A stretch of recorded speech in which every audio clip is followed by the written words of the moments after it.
Okay, cool. All right, guys, so the science of boxing is to hit and not get hit. And a lot of us, when we learn how to shadow box or learn how to throw punches, we actually start throwing them right here in place.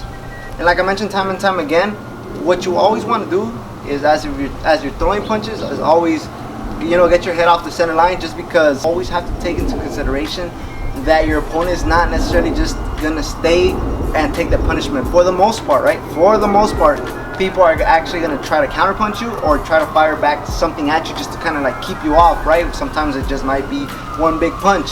Sometimes it might be a combination, right? Or sometimes it might be a flurry of punches. So ultimately, you don't necessarily want to stay here and throw very long combos. You want to incorporate some defensive movements. And what I mean by that is not this, right? A lot of people also do this, like 1, 2, 3, slip, slip, roll, which is great when you're a little bit past the beginner stage.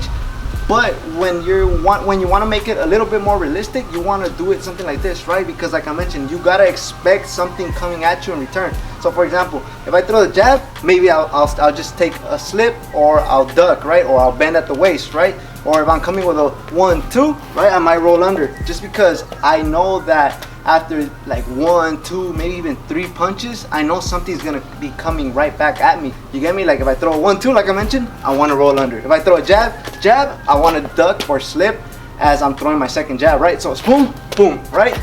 Or like I mentioned, maybe I want to just basically get my head off the center line altogether, right? So as you guys see there, I could throw a jab up here, my head gets off the center line, I throw a hook, right? A hook to the body at a southpaw or right hook, and then I might roll under, step back. There's a pair of defensive movements and offensive movements that I incorporate all together. So like I mentioned, my jab is on the center line, my head's on the center line, I slip and throw my cross, I throw my hook from this position, and as I throw my hook, I basically roll into that, right? That's another defensive movement, and I step back, right, to get out of the range. As you're throwing punches, right, slip, right, or 1, 2, roll, or jab, roll under, and turn. After every 1, 2, 3 shots, you either incorporate some defensive movement or just create some space for yourself.